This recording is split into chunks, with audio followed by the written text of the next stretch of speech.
জোরে বলেন। স্বামী থাকবে কুয়েত, এমন স্বামী থাকে কিনা? সন্তান থাকে ঢাকা, আছে কিনা? এ দুনিয়ার বাবন গাপ, ওরে বেটি থাকে স্বামীর বাড়িতে, শ্বশুর বাড়ি, কিন্তু সেই বেটা বেটি ওই স্বামীর জন্য মওত অপেক্ষা করে না, করে জোরে বলেন। সেই মওত আমাদের সামনে না পিছনে? সামনে, কখন যেন মওত চলে আসে, আসে কিনা? আর মওত যদি যখন চলে আসবে মা গো, একটা নেকি করারও সম্ভব থাকবে? থাকবে না। সেই দিন কবরের মধ্যে কয়দিন থাকবেন? কয় বছর? কথা বলেন। ওই সফরে আপনি যাবেন, ওই সফরে থেকে আর কোনদিন ফিরে আসা যাবে? ওই সফরে কোনো কাজকর্ম কিছুই নাই, আছে? দুনিয়ার মা বোন গো, থাকবেন শুয়ে ঘুমাইয়া, কিন্তু ওইখানে একটা নেকি করার সম্ভব থাকবে? থাকবে না। নেকি আমল করতে হবে দুনিয়া থেকে। কোথা থেকে? তাই তো আল্লাহ বলেছেন নিল্লাজ খোলাকাল মাউতা ওয়াল হায়াত লিয়াবলু। আল্লাহ তাই বলতেছেন, ও বান্দা, তোমাদের মওত আর হায়াত দিয়েই তো আমি সৃষ্টি করেছি, আর পরীক্ষা নিব। তাই আমি দুনিয়ার মধ্যে পাঠাইলাম। তোমাদের কিসের পরীক্ষা? কর্মের পরীক্ষা। কিসের পরীক্ষা? জোরে বলেন। কর্মের পরীক্ষা। যে যে কর্ম করবে সেই কর্মের ফল পাবে। ভালো কাজের ভালো ফল, আর খারাপ কাজের খারাপ ফল। এটা তো আমরা নিজেই জানি। কথা বলেন। কিন্তু জানা সত্ত্বেও আমরা ভালো পথে যাই নে, আমরা ওই খারাপ পথে চলাফেরা। এমন লোক এই গ্রামে আছে? কথা বলেন। নিজেও আমল করে না, আবার আরেকজনের আমলে ক্ষতি করে, এমন লোক আছে কিনা? এ দুনিয়ার বাবন আল্লাহর নবী বলেন, বাঁচতে যদি চাও আলিম হয়ে যাও, আর আলিম যদি না হতে পারো, একটা আলিমের সাগরেট হয়, তার সঙ্গে সঙ্গে থাকো। তাও যদি সম্ভব না হয়, একটা আলিমকে তোমরা মহব্বত করো, কিয়ামতের দিন, হাসরের দিন সর্বপ্রথম তার সঙ্গে তোমাদের দেখা হয়ে যাবে। জোরে বলে সুবহানাল্লাহ। একটা যুবক বলতেছে, আল্লাহর নবী কিয়ামত কবে হবে? আল্লাহর নবী বললেন, হ্যাঁ যুবক, তুমি ওই কিয়ামত তো হবে, কিন্তু ওই কিয়ামতের জন্য তুমি কি প্রস্তুতি নেছো? যুবকটা বলতেছে, ইয়া রাসূলুল্লাহ, ইয়া হাবিবাল্লাহ, আমি ওই কিয়ামতের জন্য আল্লাহর ইবাদত করে রাখছি, আর আল্লাহর নবীকে আমি মহব্বত করেছি। জোরে বলে সুবহানাল্লাহ। আল্লাহর নবী ঘোষণা দিলেন, যুবক, যার সঙ্গে যার মহব্বত, তার সঙ্গেই হবে হাসর, আর সর্বপ্রথম তার সঙ্গে দেখা হবে। জোরে জোরে বলে সুবহানাল্লাহ। আমরা মিল মহব্বত রাখবো কার সঙ্গে? কথা বলে, কার সঙ্গে? এই দুনিয়ার মধ্যে আমরা মিল মহব্বত রাখবো একটা নামাজি আওলার সঙ্গে, একটা পরহেজগারের সঙ্গে। কথা বলে। হে দুনিয়ার মা বোনগা, বেনামাজির সঙ্গে সাগরেট করবেন। বেনামাজি হলো একটা কাল সাপ, কথাটা বলেছিলেন আমার নবী।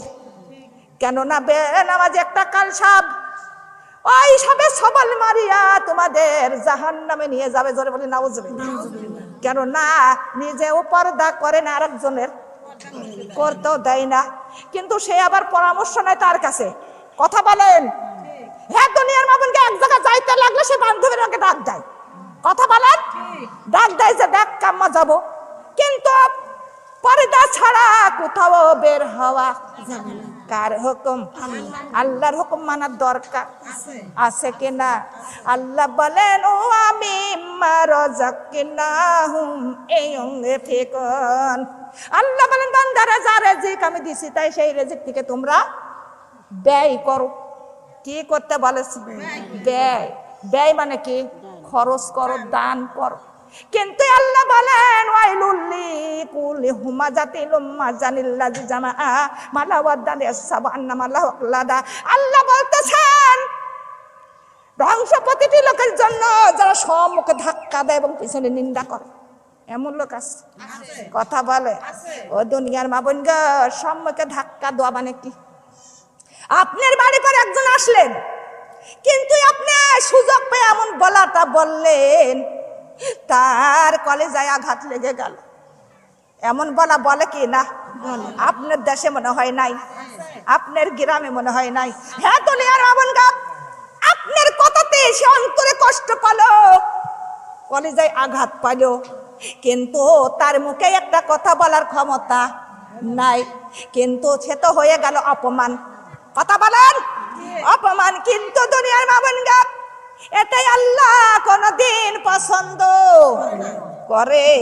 করে নাই। আল্লাহ বলেন মানুষ মাত্রই ভুল হতে পারে, কিন্তু ভুল যদি হয়ে যায় তবে তোমরা সুন্দর করে বোঝাইয়া দাও। জোরে বলে সুবহানাল্লাহ। সুন্দর করে বোঝাইয়া দাও। আল্লাহ বলেন যারা মালকে জমা করে রাখে এবং থেকে থেকে গনে, এমন কাছে গিয়েছেন। কথা বলে এমন কি ওরে নাতি ছেলেও চাকরি করে কি না? এমন কি জামাই চাকরি করে, ছেলে চাকরি করে, যখন বাসায় আসে মার হাতে 1000 দেয় কি না? ওরে সন্তান নাতি ছেলে দেয়, মা ও দাদি নানি এই 500-1000 দিয়ে গেলাম, যা মনে বলে তাই কিনে খাইও, বলে কি না? দেয় কি না? এমনকি জামাই দেয়, নষ্ট মেয়েও দেয়। কথা বলে নাকি? এ দুনিয়ার মা বোনগা, সেই টাকাগুলো একটা টাকাও খায় না, সব জমা করে। কথা বলেন, এমন লোক আছে কিনা? হে দুনিয়ার মা বোনগা, কিন্তু জমা করে রাখে। আল্লাহ বলেন যারা মালকে জমা করে রাখে এবং থেকে থেকে গনে, কিন্তু তারা মালকে জমা করে রাখে। আবার বাবার বৌমা বলে আম্মা কয়টা রসুন পেঁয়াজ ছুলে দাও, কিন্তু চলতে বসে আবার টাকার কথা মনে পড়ে। কথা বলেন না কে? টাকা ওই রসুন পেঁয়াজ ছুলতে ছুলতে টাকা গুনতে যায়। কথা বলেন, কিন্তু বলে আপনি কোন গেছিলাম এটা দরকার। কথা বলেন, হে দুনিয়ার মা বোনগা, এমনকি ঘরটা একটু ঝাড়ু দেয়, ঝাড়ু দিতে দিতেও আবার মনে হয় টাকার কথা, আবার গুনতে যায়। আবার গোসল করে আসে আবার গোনে, নামাজ পড়তে বসেও টাকার কথাই, টাকার হিসাব করে। কথা বলেন, হে দুনিয়ার মা বোনগা, একটা টাকা আপনি খাইলেন না, জমা করে রাখলেন, আপনি মৃত্যু বরণ করবেন। আপনি যখন মৃত্যু বরণ করবেন, টাকাগুলো আপনি তো রেখে যাচ্ছেন। কথা বলেন, ওই টাকাগুলো খাবে আপনার লোকে, আপনার কবরে রেখে আসবে, খাবে আপনার পোকে আর জোকে।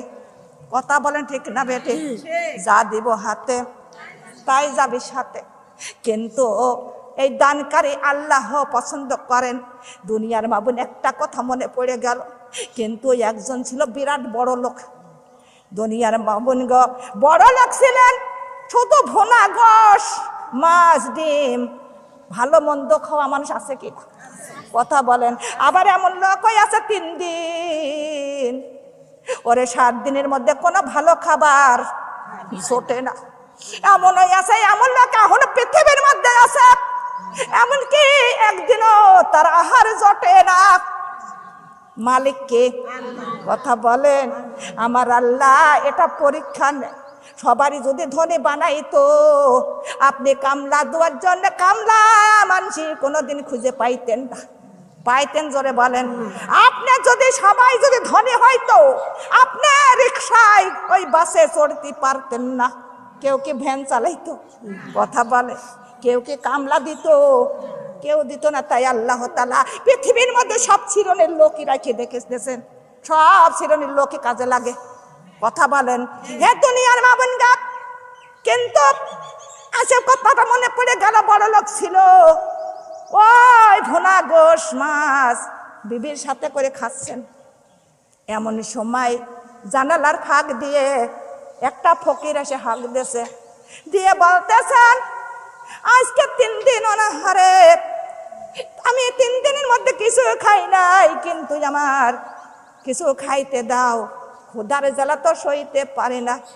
কিন্তু তখন ওই বাড়ির মালিক বেরিয়ে যায়, তাকে ঘাড়ে ধাক্কা দিয়ে একটা গর্তের মধ্যে ফেলে দিলে তখন তিনি গর্তের মধ্যে উঠিয়া,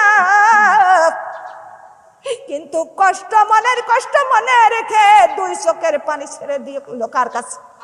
কথা বলেন, আল্লাহর কাছে ছেড়ে দিলেন। আল্লাহ এটার বিচার করে। কথা বলেন, আল্লাহ বলেন মালিক ইয়াউমিদ্দিন, আল্লাহ বলেন বান্দারে আমি হলাম কিয়ামত দিবসের মালিক। আল্লাহ কিসের মালিক? আল্লাহ হলেন কিয়ামত দিবসের মালিক। শুধু তাই নয়, আল্লাহ হলেন বিচারের মালিক। শুধু তাই নয়, আল্লাহ হলেন সারা জাহানের, এই বিশাল আসমানের, এই বিশাল জমিনের, আপনার আমারও মালিক। কথা বলেন, ওই মালিক ছাড়া এক পাও হাঁটার ক্ষমতা নাই, চলার। ওরে জীবনের মালিক, মালিক ছাড়া চলার উপায় নাই। ওরে আমার জীবনের মালিক, মালিক ছাড়া হাঁটার উপায় নাই। কথা বলেন ঠিক কি? এ দুনিয়ার মাবনগা, তখনই আমার আল্লাহ চাক্কাটা ঘুরাইয়া দিল। সঙ্গে একদিন, 2 দিন, 3 দিন, 4 দিন, মাসের মধ্যেই তিনি আবার ফকির হয়ে গেল। পারে কিনা? 10 তলার মালিকের, আমার আল্লাহ 10 তলা মালিকেরও কান ধরে ওই ভাগাড়ে ফেলে দিতে পারে। কথা বলেন নাকি? আবার এমনকি গাছতলার ওই মানুষটাও আমার আল্লাহ ওই 10 তলায় উঠাইতে বসাইতে পারে কিনা? ওই দুনিয়ার মাবনগা, ফকির হয়ে গেল। যখন ফকির হয়ে গেল, তখন তার বিবি বলতেছে, আমি বড় লোকের মেয়ে, তোমার বাড়ি আর আমি থাকবো না। কিন্তু এমন কষ্ট আমি আর করতে পারবো না, সইতে পারবো না। তখনই বিবি বাবার বাড়ি চলে গেল। বাবার বাড়ি কিছুদিন থাকার পরে তিনি আবার একটা বড় লোক দেখে তার বাবা বিবাহ দিয়ে দিলেন। বিবাহ যখন দিয়ে দেয়, তার সঙ্গে তিনি ঘর সংসার করতে লাগলো। আবার তিনি ওই রকমই খাবার খাইতেছে। কিন্তু এমন সময় তিনি ওই সেই আগের স্বামীটাই আবার ওই ভিক্ষুক হয়ে গেছে। ভিক্ষুক বানাইলো কিডা? কিডা বানাইলো? ভিক্ষুক হয়ে গেছে। তখনই ওই জানালার ফাঁক দিয়ে হাঁক দিছে।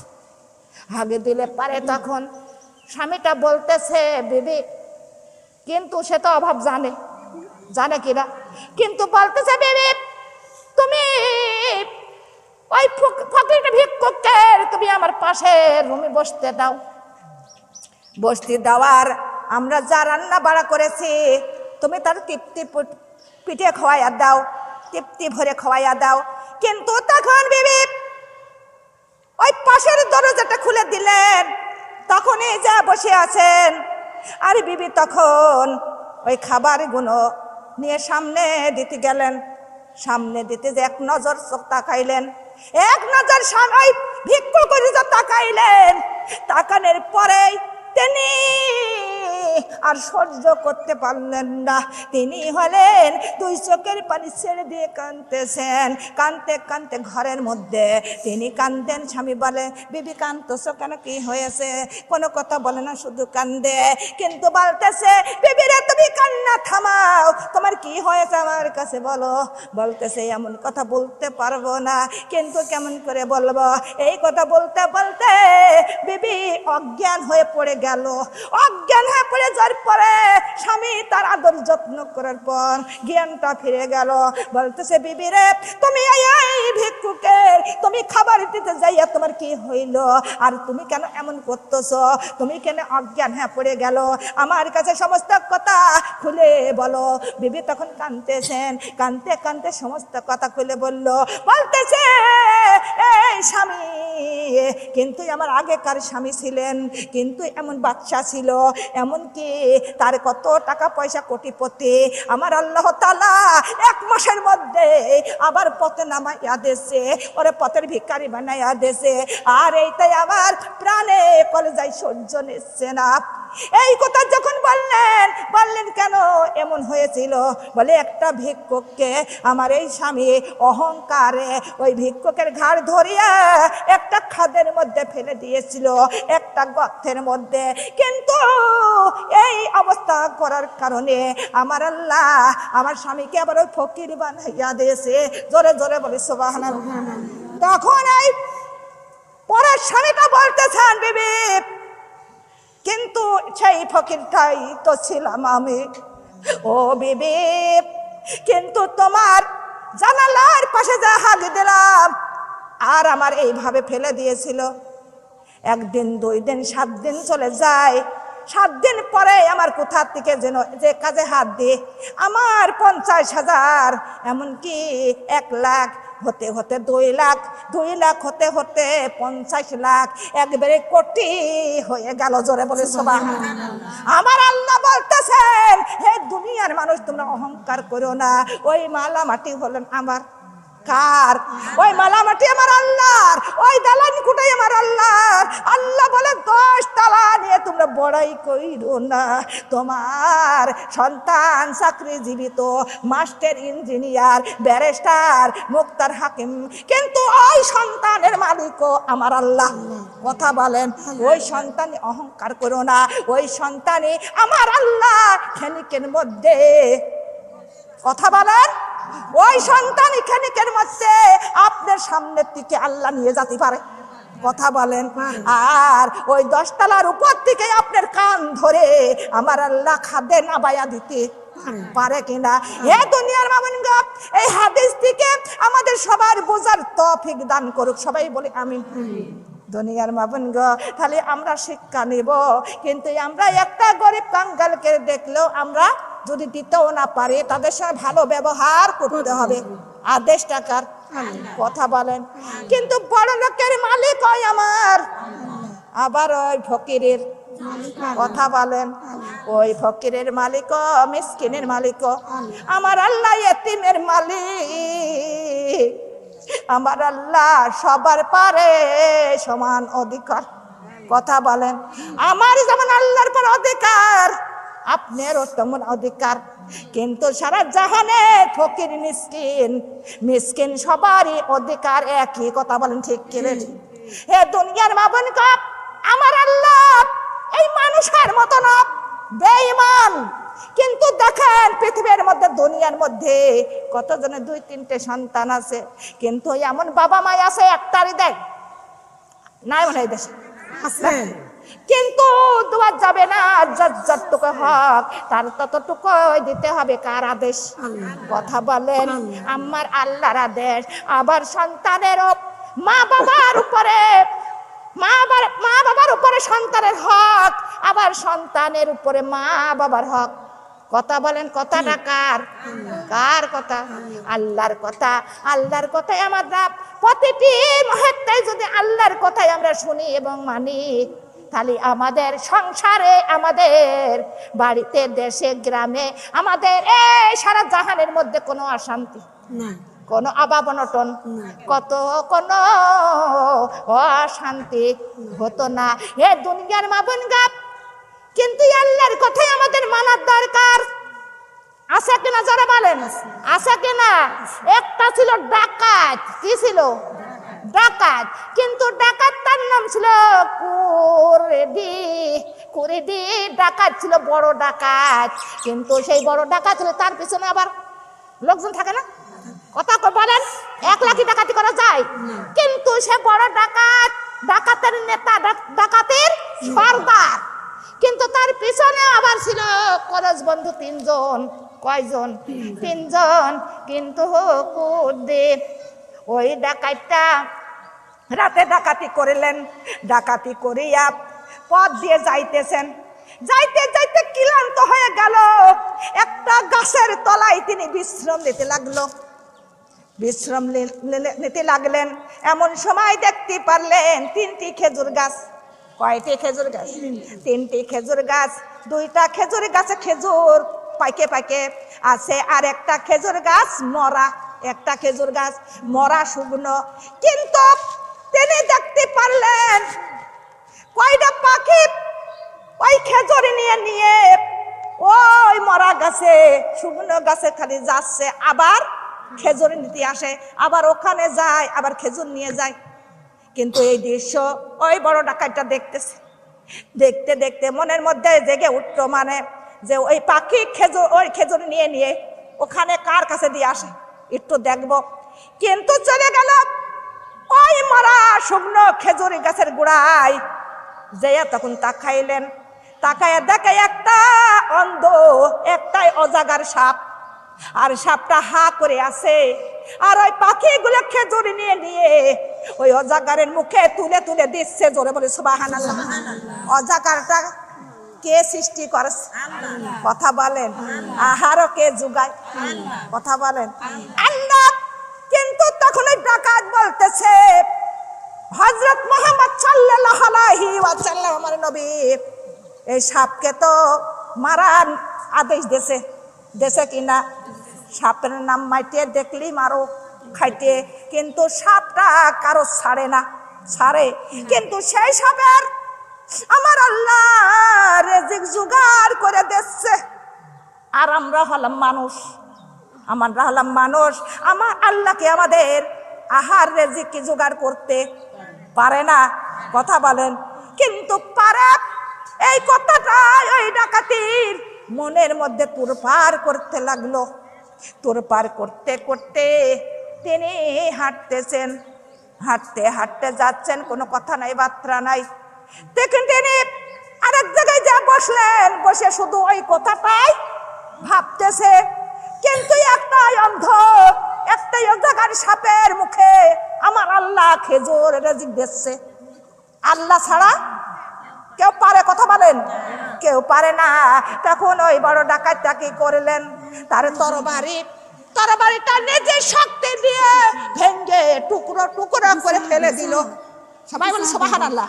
হে দুনিয়ার মা বোন গো, টুকরো টুকরো করে ফেলে দিল যে আর আমি কোনোদিনও আর ডাকাতি করব না। কেন নাই আমার আল্লাহ ওই অন্ধ সাপের যদি রিজিক জোগাড় করে দিতে পারে, আমরা একটা মানুষ, সর্বশ্রেষ্ঠ শিরাই হলো মানুষ, আর আমাদের কেন রিজিক দিবে না? কিন্তু এমন ভাবে আল্লাহর কাছে প্রার্থনা করতে লাগলো। এমন সময় ওই দুইজন, ওই 2-3 বন্ধু ওর কাছে, ডাকাতের কাছে হাজির হলেন। হেয়া বলতেছে, বন্ধু আপনার মনের মধ্যে কি হয়েছে যে আপনি এমন করতেছেন কেন? তখন ওই ডাকাত বলতেছে, বন্ধু রে, আজকে থেকে আমি আর কোনোদিন ডাকাতি করব না। তখন বন্ধু বলতেছে, কেন ডাকাতি করবে না? বলতেছে, বন্ধু রে, একটা অন্ধ সাপ, ওই সাপের যদি আমার আল্লাহ নিজেই যদি আহার রিজিক জোগাড় করে দেয়, কিন্তু আমরা হলাম মানুষ, আর আমার আল্লাহ কি আমাদের রিজিক দিবে না? কিন্তু তাই আমি আজকে সিদ্ধান্ত নিছি, আজকে সিদ্ধান্ত নিলাম আমি আর কোনোদিন খারাপ কাজ করব না। তখনই ওই বন্ধু তিনজন বলতেছে, হে কুদিন তা, আমরাও আজকে কথা দিলাম, আমরাও আর খারাপ কাজ করব না, ডাকাতি করব না।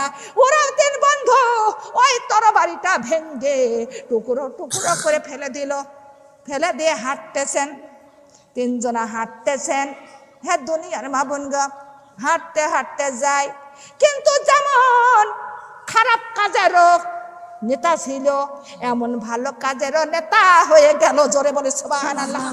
নেতা বানাইয়া দিল কে? কথা বলেন। আমার আল্লাহ ভালো কাজের নেতা বানাইয়া দিল। তিনি 3 বন্ধু নিয়ে পথে রওনা হয়ে গেল। রওনা হয়ে হাঁটতেছেন, হাঁটতে হাঁটতে ক্লান্ত হয়ে গেল।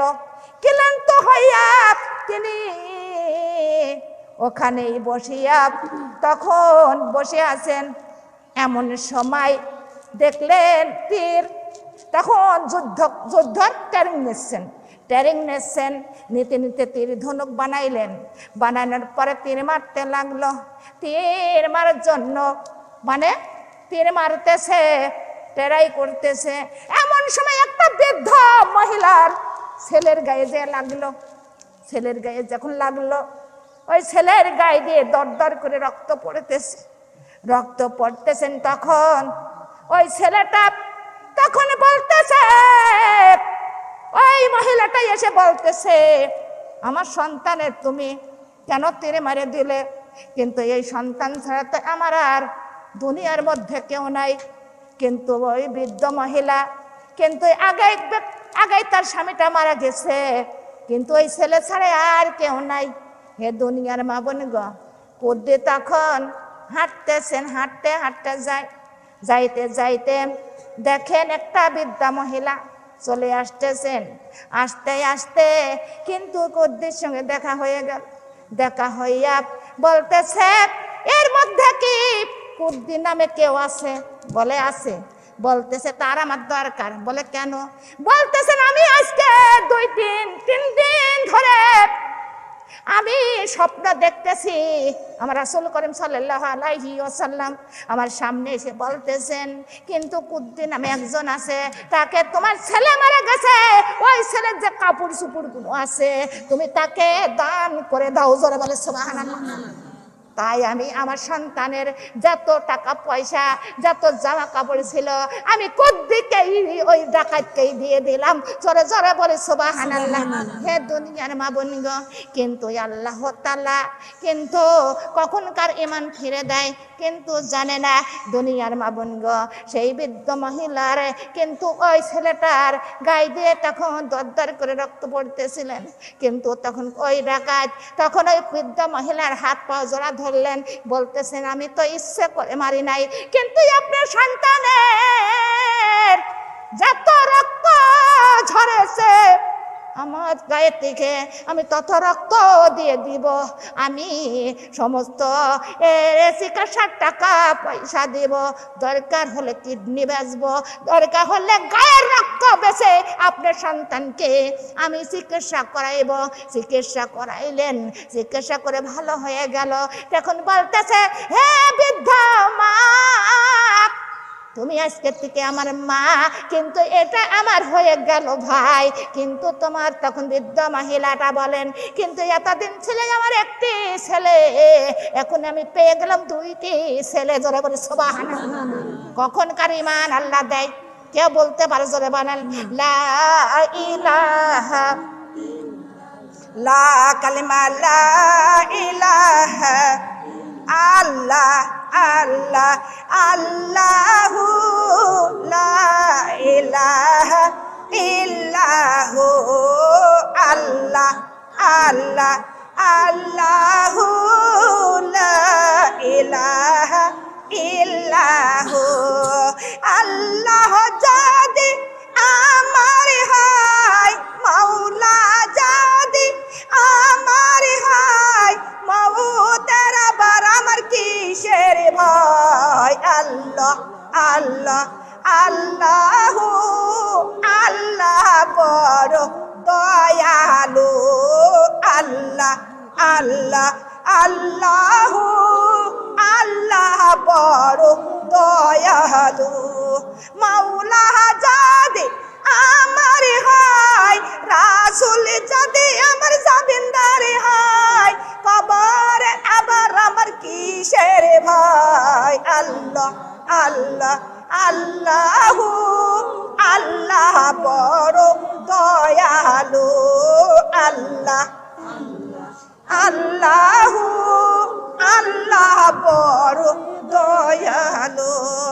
মাওলা যদি আমার হয়, মাওলা আমার হয়, ওই হাসরের মাঠেও নাই রে ভয়। আল্লাহ আল্লাহ আল্লাহু আল্লাহর নাম যে কতই মধুর। আল্লাহ আল্লাহ আল্লাহু আল্লাহর নাম যে কতই মধুর। মাওলা যদি আমার হয়, ওই রাসূল যদি জামিনদার হয়, মিজানের পাল্লায় কিসের ভয়? আল্লাহ আল্লাহ আল্লাহু আল্লাহর নাম যে কতই মধুর। আল্লাহ আল্লাহ আল্লাহু আল্লাহর নাম যে কতই মধুর। মাওলা যদি আমার হয়, মাওলা আমার হয়, ওই বলেছে রাতেও নাই রে ভয়। আল্লাহ আল্লাহ আল্লাহু আল্লাহ ছাড়াই আমার নাই মাবুদ। আল্লাহ আল্লাহ আল্লাহু আল্লাহ ছাড়া নাই কিছু, তোমার হাতে সব কিছু। আল্লাহ তোমার হাতে সব কিছু, আমার হাতে নাই কিছু। আল্লাহ আল্লাহ আল্লাহু আল্লাহর নাম যে কতই মধুর। আলহামদুলিল্লাহ, আল্লাহর হাতেই সব কিছু আমাদের হাতে, আল্লাহ কিছুই দিই নাই। আমরা একেবারে কাঙ্গাল। কথা বলে এ দুনিয়ার বাবন গাপ, আমার আল্লাহ এমনকি রাতের মধ্যে আমাদের এমনকি পথে নামাইয়াও দিতে পারে। পারে কিনা জোরে বলেন? পথে নামাইয়াও দিতে পারে। তাই কত বাহাদুরি কইরো না জমিদারি। কার টা নিয়ে তুমি জমিদারি করো? কার টাকা পয়সা নিয়ে বাহাদুরি? কার শক্তি নিয়ে বাহাদুরি? শক্তির মালিকটাকে। কথা বলেন, শক্তির মালিক আমার আল্লাহ। সেই শক্তি নিয়ে এত বাহাদুরি, সেই শক্তি নিয়ে আল্লাহর সঙ্গে নাফরমানি। কথা বলেন, সেই শক্তি নিয়ে তার হাবিবের সঙ্গে বেঈমানি মুনাফিকি করা। কথা বলেন, এ দুনিয়ার বাবুনি গো, হাবিবকে যদি পেতে চাও এখনই তোমরা হাবিবের পিছনে চলে যাও। অন্যদিকে চলাফেরা করা যাবে? জোরে বলেন, চলাফেরা করা যাবে না। কেননা সঠিক পথে চললে তার কোনো ভয়, কোনো টেনশন, কোনো চিন্তা নাই। সঠিক পথটা হলো আল কোরআনের পথ। জোরে জোরে বলে সুবহানাল্লাহ।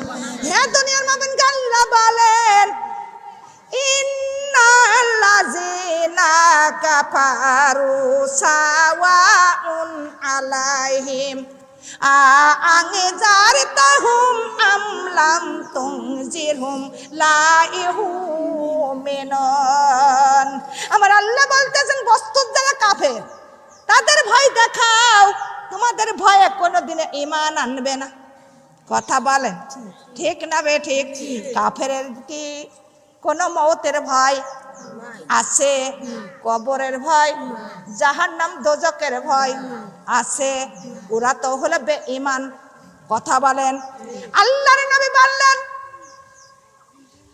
আল্লাহর নবী বললেন, হে দুনিয়ার মাবনরা, মানুষ, দুনিয়ার মানুষরা শুনে নাও, কিন্তু যারা মুনাফিক তারা জীবনেও নামাজ পড়ে। যারা বস্তুত কাফের তারা কোনদিন নামাজ পড়ে। আমার আল্লাহ তাআলা বলেন, খতামাল্লাহু আলা কুলুবিহিম ওয়া আলা সামইহিম ওয়া আলা আবসারিহিম গিশাওয়াতুন ওয়া লাহুম আযাবুন আযীম। আল্লাহ বলতেছেন, ওই কাফেররা সঠিক পথটা চোখে দেখে না। দেখে? জোরে বলেন, চোখে দেখে? দেখে নাই। আল্লাহ বলেন, ওদের চোখে তো আমার আল্লাহ পর্দা ফেলাইয়া দেছে। কি ফেলাইছে? জোরে বলেন, ওরা সঠিক পথটা চোখে দেখে না। কিন্তু আপনি দেখাইবেন তা ওরা দেখবে না। অমূল্যক আছে কিনা? জোরে বলেন। দুনিয়ার মাবনিগা আল্লাহ বলেন, ওরা ভালো কথাও কানে শোনেন না। কানেও আল্লাহ পর্দা ফেলাইয়া দেছেন। ওদের খারাপ কথা বলবেন আর প্রকাশ করে ধরবে। কথা বলেন, এমনকি আপনি ভালো কথাও যদি বলেন, ওরা মনে মনে বলে আমার কথাই করছে। কথা কন্যা কে? হে দুনিয়ার মামুন গাপ, কিন্তু আল্লাহ বলেন ওরা ভালো কথা কানে শোনে না। কানে কে পর্দা ফেলাইছে? কথা বলেন, পর্দা ফেলাইয়া দিছেন আমার আল্লাহ। আল্লাহ বলেন শুধু তাই নয়, ওদের দিলে আমি আল্লাহ আল্লাহ বহর মারে দেশে। জোরে বলে নাউজুবিল্লাহ। আমার আল্লাহ বলেন ওদের জন্য আযাবুন আযীম। আল্লাহ বলেন ওদের জন্য সেই আল্লাহ রেখে দিয়েছেন কঠোর আযাব। কি আযাব? কঠোর আযাব। ওরে ওই কাফের নারীরাও কাফের আছে, আবার মুশরিক আছে, আবার পুরুষরাও কাফের মুশরিক মুনাফিক আছে কিনা? শুধু কি পুরুষরাই? এই নারীর মধ্যে আছে না কেউ? দুনিয়ার মাবুনকে এই গ্রামে তার নাম বলতেছি। হ্যাঁ, দুনিয়ার মাবুনকে আল্লাহকে ভয় করে চলো। যারা আমরা কাফেরের মতো কাজ করি, মুনাফিকের মতো, আমরা আল্লাহর কাছে আজকে গোপনে গোপনে ক্ষমা চাবো। কার কাছে? জোরে বলেন, আল্লাহর কাছে আমরা গোপনে গোপনে ক্ষমা চাইব। আমার আল্লাহ নিশ্চয় তিনি রহমান, তিনি সমস্ত অপরাধ ক্ষমা করে দিবেন। যারা বলে সুবহানাল্লাহ। আল্লাহ বলেন, ও বান্দা, তোমরা যদি ভুল করে আসমান সমান পাহাড় সমান যদি গুনাহ করো, সেই গুনার মধ্যে যদি কোনো শিরক গুনাহ না থাকে, আল্লাহর কাছে যদি অনুতপ্ত হও, আল্লাহর কাছে যদি খাস করে তওবা করো, ওই পথে যদি আমরা ফিরে আর না যাই, আমার দয়ালু সঙ্গে সঙ্গে ক্ষমা করে দিবেন। যারা বলে সুবহানাল্লাহ। দেবেন কিনা? সে মহান রব্বুল আলামিন আমাদের জিন্দেগীর গুনাহ মাফ করবে কিনা?